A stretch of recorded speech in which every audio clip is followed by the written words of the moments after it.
Caros alunos, bom, conforme prometido, então, essa nossa aula vai ser por meio da web, nossa aula número 8.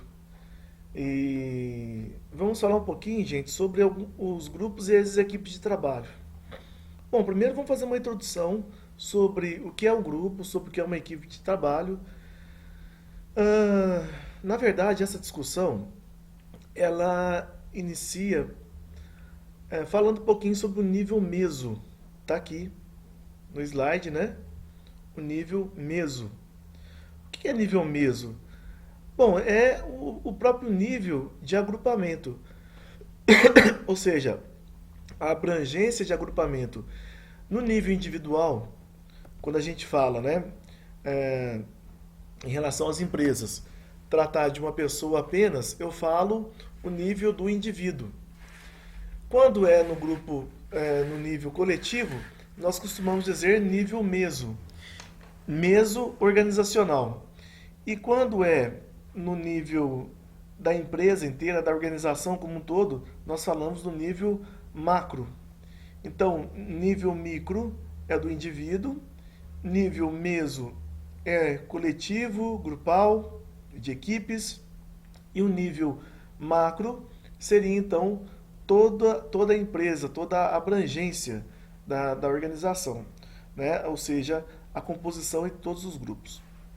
Outro elemento, gente, que é importante nós estabelecermos aqui na nossa aula sobre grupos e equipes de trabalho é que, na verdade, os grupos eles têm uma importância muito grande para todo tipo de empresa, para todo tipo de organização.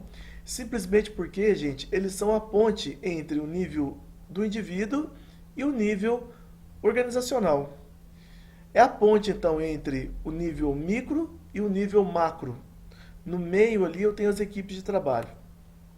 Dentro da concepção, dentro de uma estrutura organizacional, as equipes elas são identificadas por meio dos próprios departamentos, né? Os departamentos de contabilidade, finanças, recursos humanos. ah, Essa estrutura funcional ela pode ser utilizada como forma de identificar os grupos organizacionais, ou seja, os próprios departamentos. Isso estamos falando, gente, de uma estrutura tradicional, por funções. Mas a gente vai ver no decorrer aqui dessa aula que existem, então, algumas estruturas mais dinâmicas e que fazem uso de um grupo para entrega e desenvolvimento de produtos, desenvolvimento de novos processos e assim por diante. Ok? Bom, então nós temos aqui o conceito de Cohen e Bailey, ok? E ambos falam, gente, que é o seguinte: uma equipe é um conjunto de indivíduos que são interdependentes em suas tarefas, ou seja, cada um fazendo a sua tarefa de modo interdependente, mas que compartilham a responsabilidade pelos resultados. Esse é o conceito de quê? De equipe. Então quer dizer, gente, que o conceito de equipe nem sempre é, né, é o mesmo conceito de um grupo. A diferença conceitual entre grupo e equipe. Por exemplo, Aldefer e Smith, eles falam o seguinte, que um grupo humano é formado também por um conjunto de indivíduos, também por meio de relação de trabalho interdependente. Então, nesse aspecto, grupos e equipes de trabalho são praticamente iguais. Ok?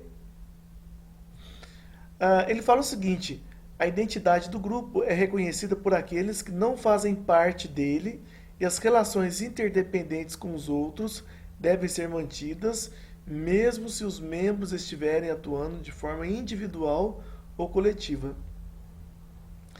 Nesse conceito de Aldefer e Smith, há um alinhamento teórico com o conceito de equipe de Cohen e Bailey, só que, na verdade, Aldefer e Smith, eles não entram na discussão acerca da liderança, acerca dos resultados. Então pode ser que nesse sentido de se estabelecer para ambos as formações, grupos ou equipes de relação interdependente, e mesmo que os objetivos sejam objetivos parecidos, há uma diferença na entrega desses objetivos, na entrega do produto do grupo. Por exemplo, a sala de aula em que vocês estudam é um grupo ou uma equipe de trabalho? Bom, eu imagino que seja mais um grupo, porque vocês realizam, né, tarefas interdependentes, vocês têm uma relação interdependente, todos têm um objetivo comum. O objetivo comum da turma de vocês é completar o 7º período, depois completar o 8º período, depois conseguir o diploma de administradores. Esse é o objetivo comum. Todos têm o mesmo objetivo. Só que é o seguinte, os resultados não são compartilhados de modo coletivo. Ou seja, se um colega de vocês for reprovado, o grupo continua.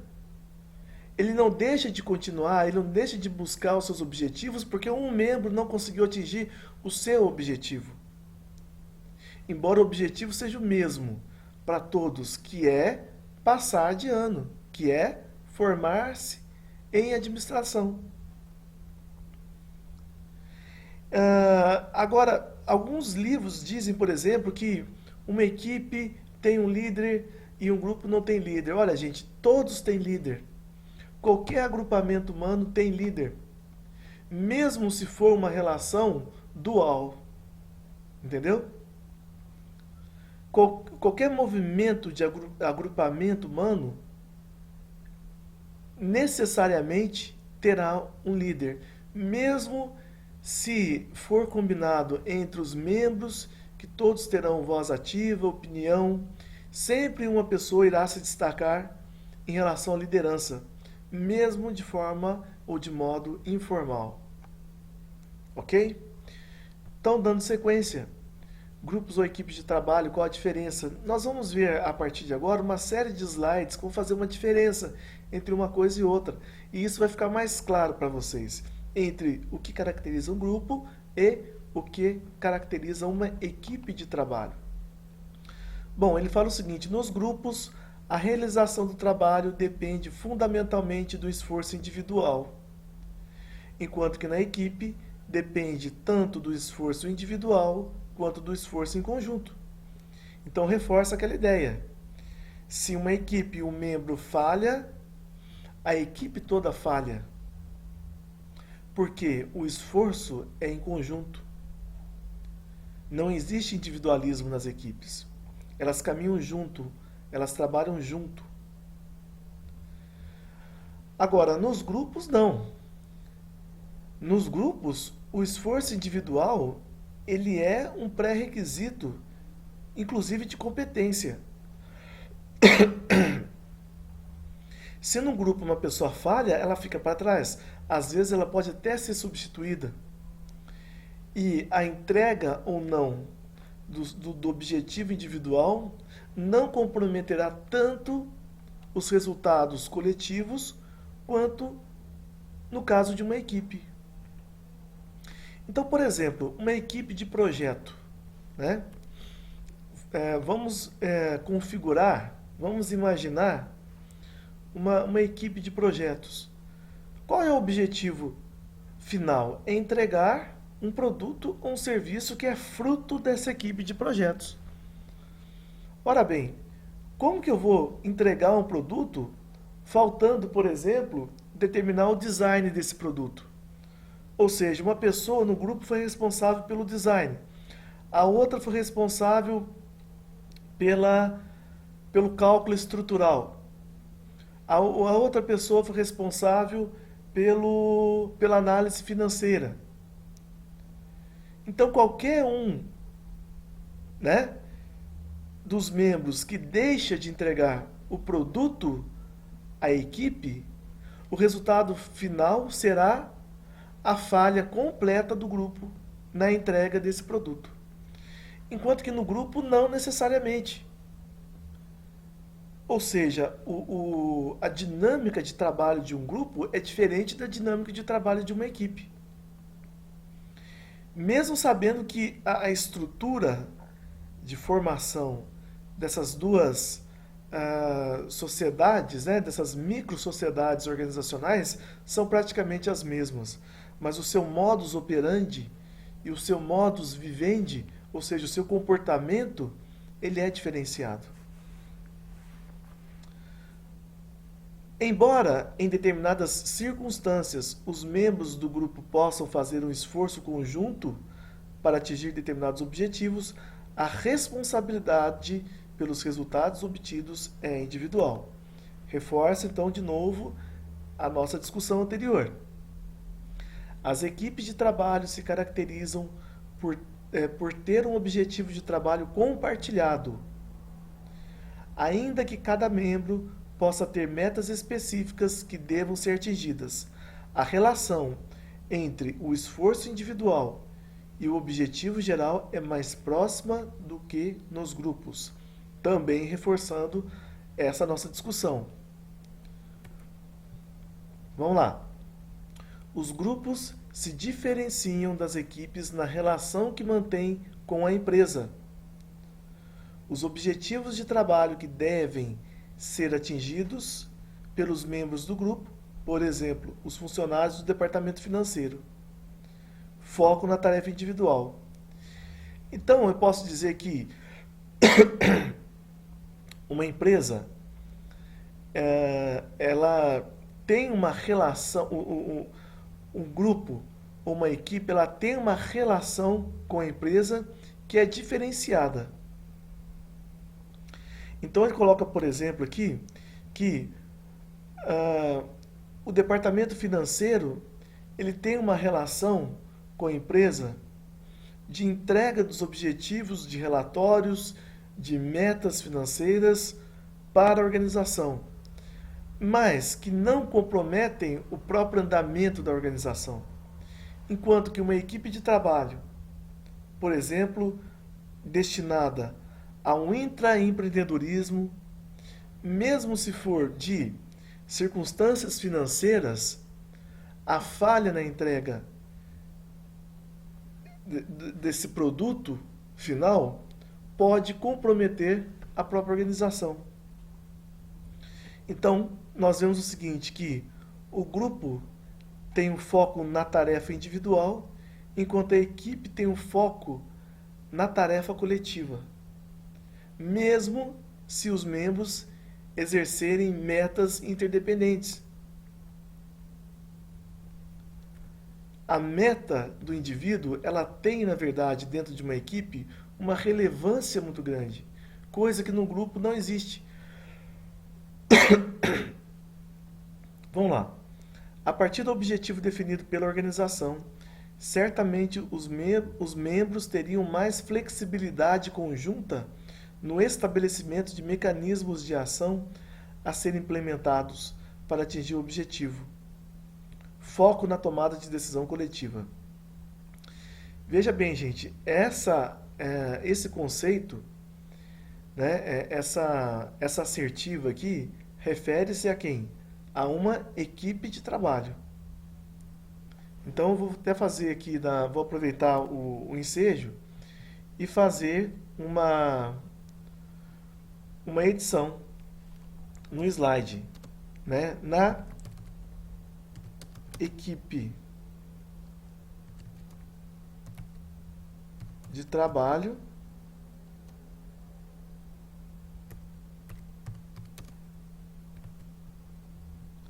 vai ficar mais claro, eu acredito, para vocês.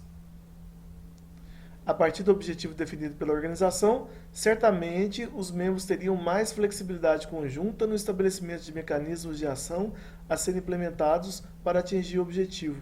Foco na tomada de decisão coletiva. Então isso é na equipe de trabalho. Ok? Já os grupos possuem um líder claramente designado por um elemento externo perante o qual responde pelo grupo. Ou seja, no grupo, o líder ele é implantado dentro daquela coletividade. Coisa que na equipe nem sempre isso acontece.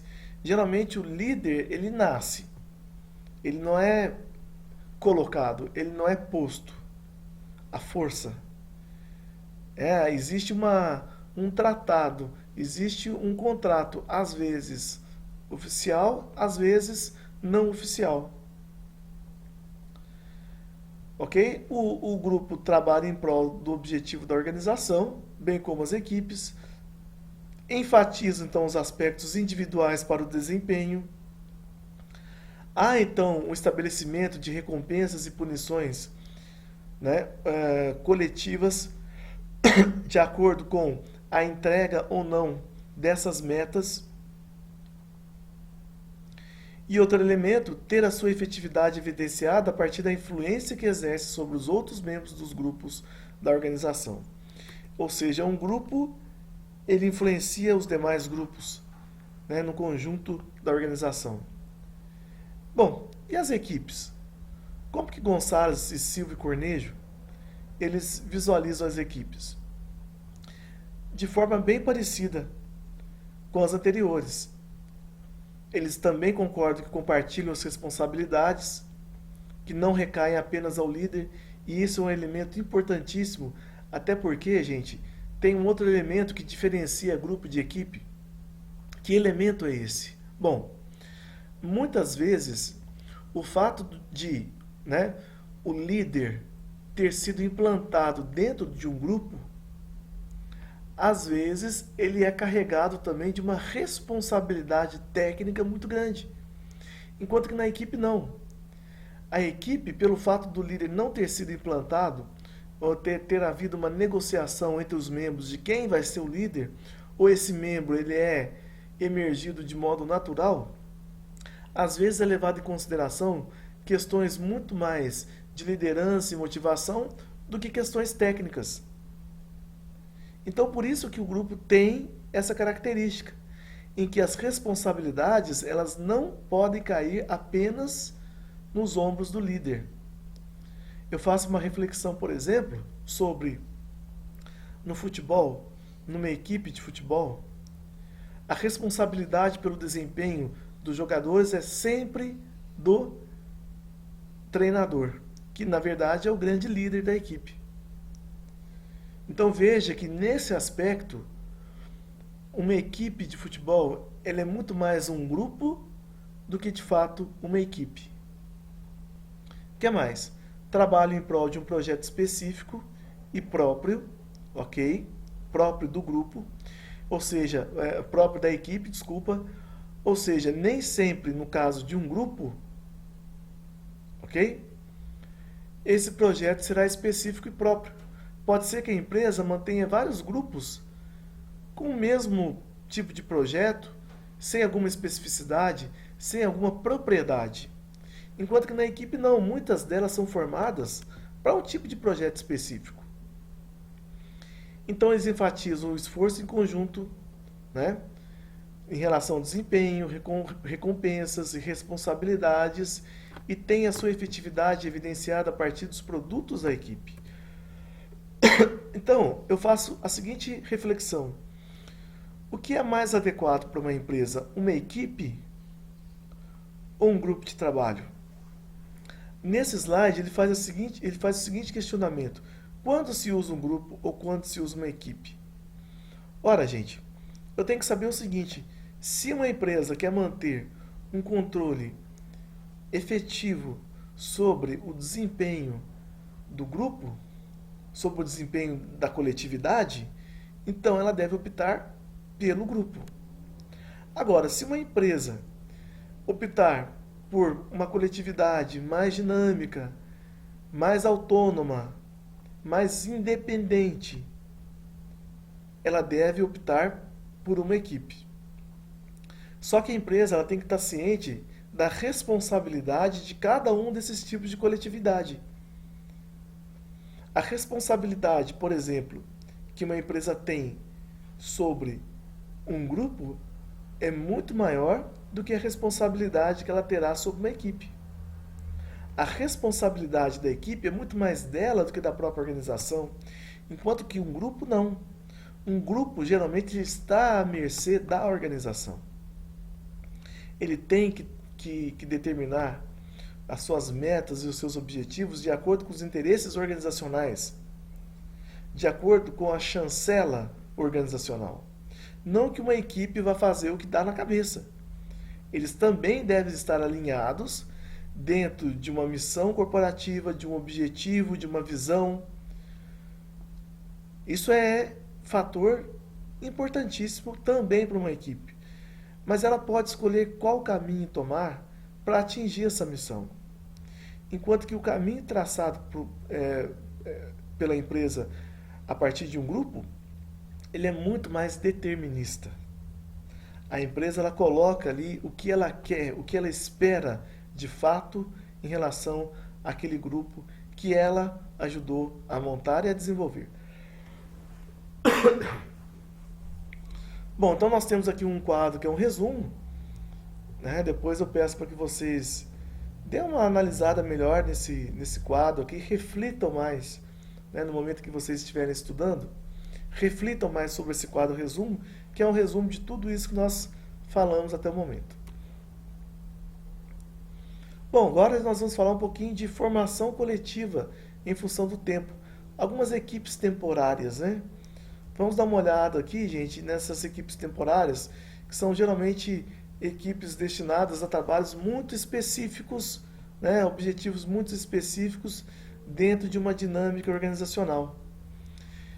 Bom, começamos então a nossa reflexão a partir daquelas equipes que são permanentes. Elas são pouco flexíveis, elas não têm um turnover tão grande. Que tipo de exemplo? Por exemplo, a equipe de trabalho que fazendo parte de dentro, né, do departamento de atendimento ao cliente deve monitorar a satisfação dos consumidores com novos produtos. Veja, gente, que isso é só um exemplo. Não necessariamente. Há equipes permanentes que são os próprios departamentos, né? Ele coloca aqui, ó, uma palavra que é determinante para entender uma equipe permanente, que é a palavra departamento. Os membros de um departamento, os membros de um setor, geralmente focados a uma estrutura funcional.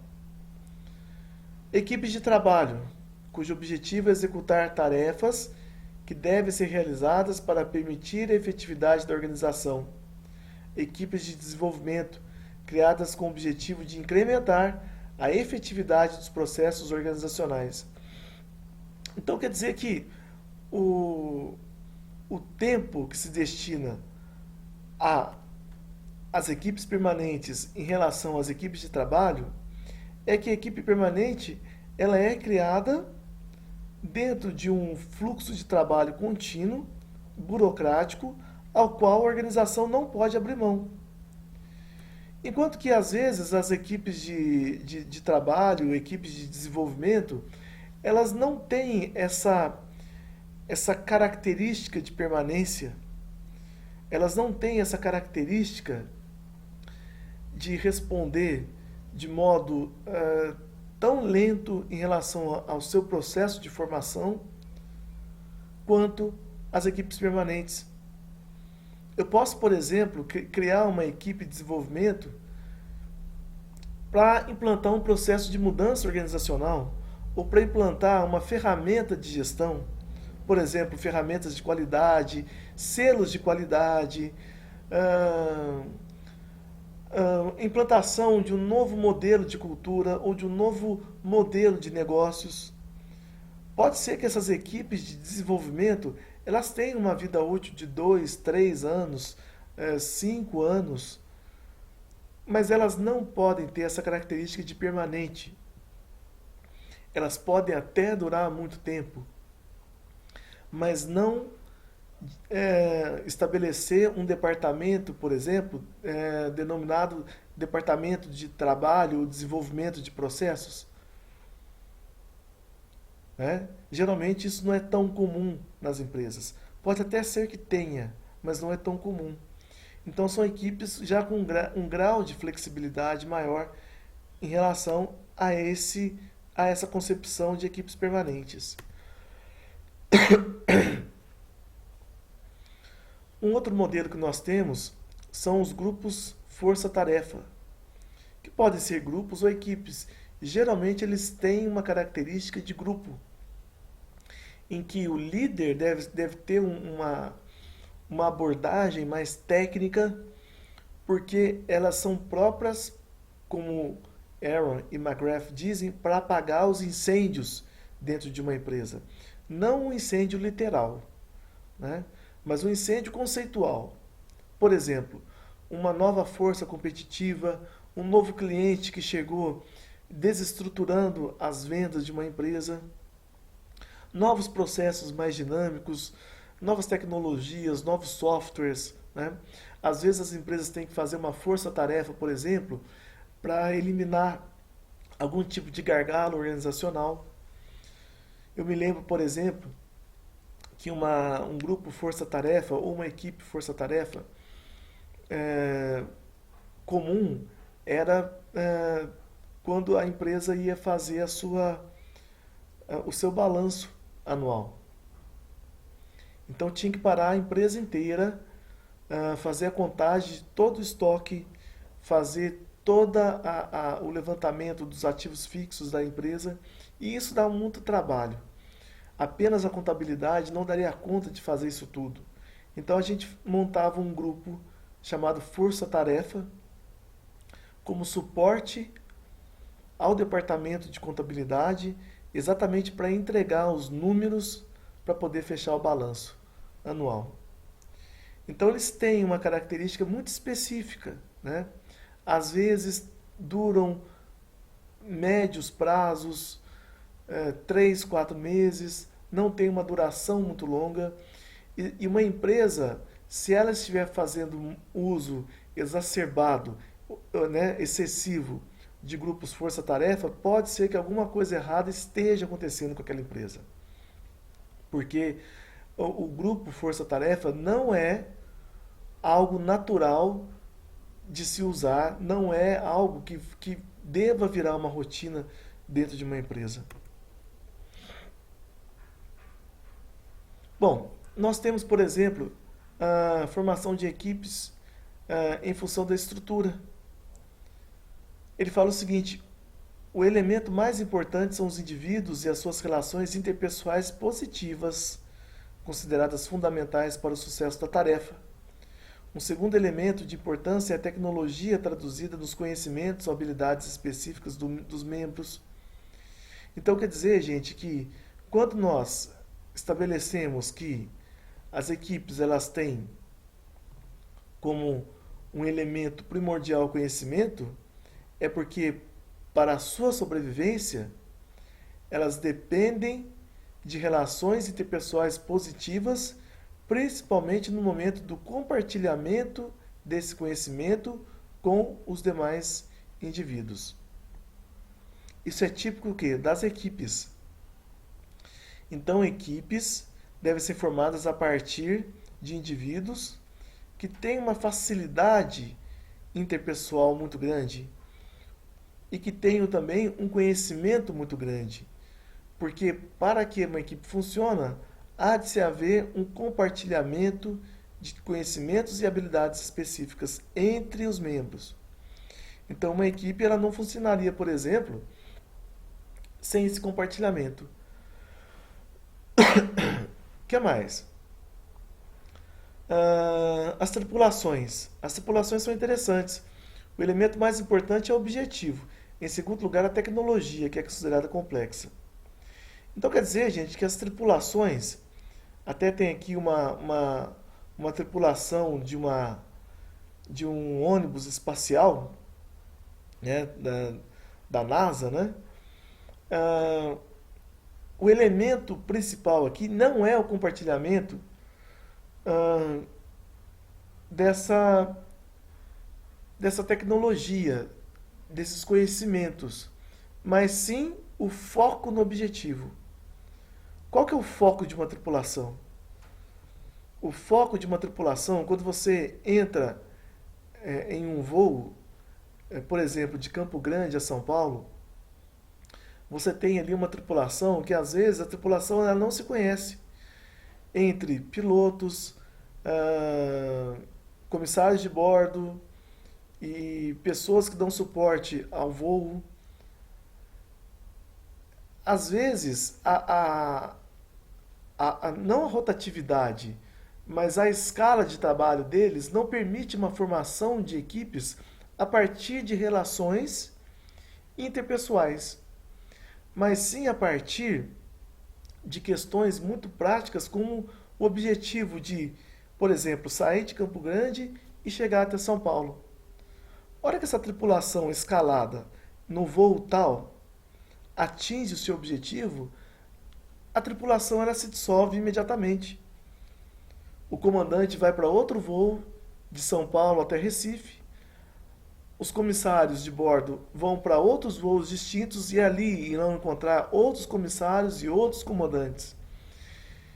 E eles não irão compartilhar necessariamente elementos focados em conhecimento, em tecnologia, até porque são complexos. Ok? Então, as tripulações elas têm essa característica, cujo elemento mais importante é o objetivo. Como atingir o objetivo?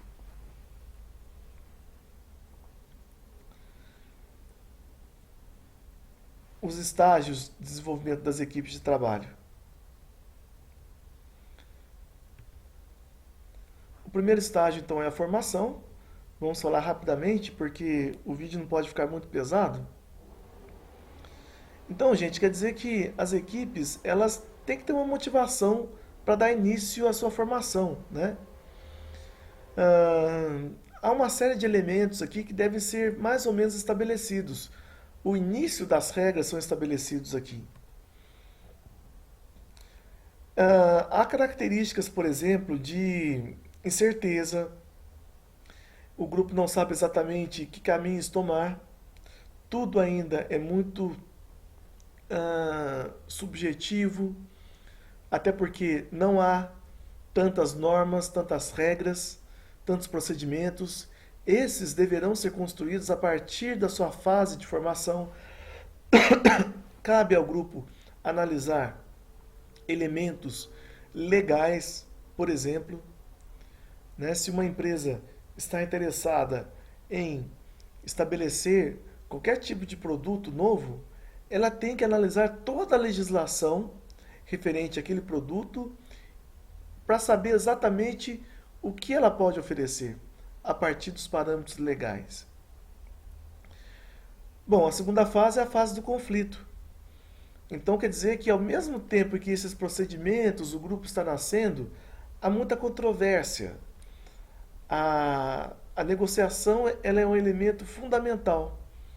Então, os membros do grupo, eles deverão convergir esse entendimento para a normatização. Ou seja, a normatização ele é um documento final com diversas regras, com diversos ajustes, né, ele é fruto, na verdade, de um processo de negociação, de um processo em que cada um dos membros abriu mão dos seus desejos, das suas ansiedades, das suas expectativas, para que o grupo pudesse funcionar. O segundo momento é o desempenho do grupo, ou seja, nessa parte, a fase maior de conflito já foi deixada para trás. Né? O autor costuma dizer que é o trem andando a todo vapor. E de fato, é aqui na fase de desempenho em que as coisas acontecem. Nesse gráfico aqui, nessa figura, digamos que o desempenho seja essa coluna verde aqui, ó, né? Seja o auge do desenvolvimento do grupo. Então ele começou aqui, veio crescendo, passou pelos conflitos, foi amadurecendo, já tem todas as normas, agora está a pleno vapor. Depois, como toda a equipe, ele também tende a se desintegrar. Até porque aquilo que era o objetivo do grupo já foi atingido. Bom, aqui tem um gráfico aqui que mostra esse resumo. A formação, mostra um desenho do grupo todo, todo em conflito, cada um andando para um lado, ou pelo menos cada um tentando entender quais são os objetivos do grupo. Depois a própria fase do conflito, em que existe um embate entre os membros. Depois a normatização, ou seja, você chegar no consenso geral daquilo que deve ser feito, daquilo que deve ser posto para que o grupo comece a andar.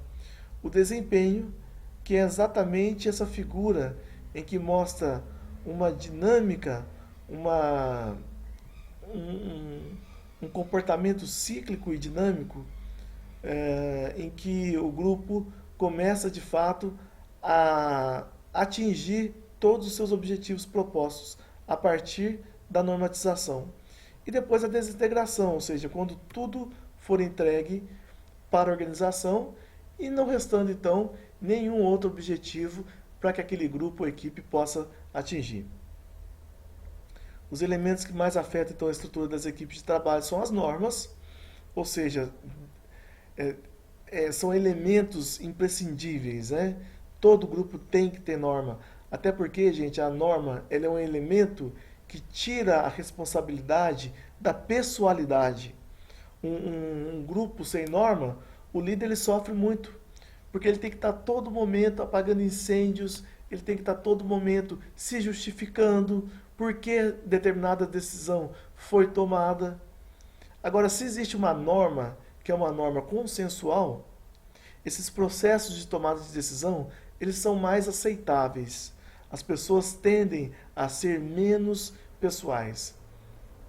Tanto na forma de se fazer o conflito, porque o conflito ele é inerente, na forma de aceitação de determinadas regras, de determinadas tomadas de decisões e sem punir tanto o líder do grupo por ter tomado determinadas decisões.